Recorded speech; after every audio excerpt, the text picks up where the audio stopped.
بله ورځ یو ویډیو مې وکتې چې ته یو کس یې راټینګ کړی دی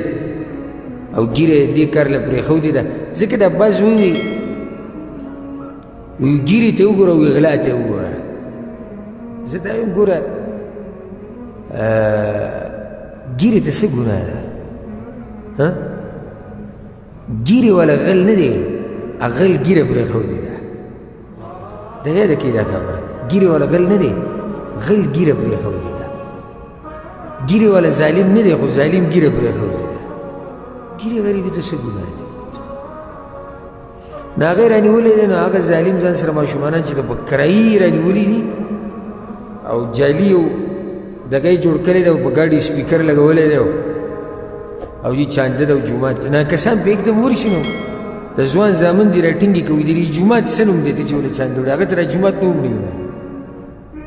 نه نه وي موږ سره په سوونو طالبان وي په دې کې سبق وي طالبات چې او دا ماشوم چې راونیسي نو هغه وایي چې د په دې څو اتیا لکه 100 روپۍ ده اتیا روپۍ کې 100 روپۍ وي په دې باندې دی موږ دله پیسې راټول دی به مو وایي چې زه مسلمان یم او د الله نه یېرېږم او ښه ښکلی رومیالې را اچولې دی په سر او ښه مزېداره ږیره لکه چې لرې نیولې دی ته به وایي دا که دی دکه دی او دې دپاره خاص موټر دې ته موټر څه شی دی چې یو سړی سهار نه ماښام پورې په کیلو کې ګرځي دا راټولوي دې سړي ته موټر څه ګران دی ښه موټر ښه ورسره ډرایور هر څه که ټیټ الله نه یېرې نشته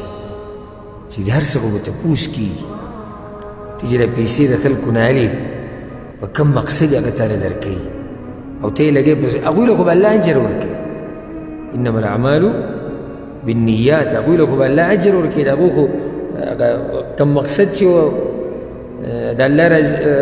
رضا الله به ترې راضي شي خو ته به څه کې الله له به څه جواب ورکوي نو بعض پکې څه کې د جومات دپاره به پیسې راټولې کړي او په هغې کې به پکې ځان له ګاډی هم والي لکه ولې دا ګاډي وایي موږ چې به دې چاندو پسې ګرځو بې دغه پسې د هغې ګاډی شو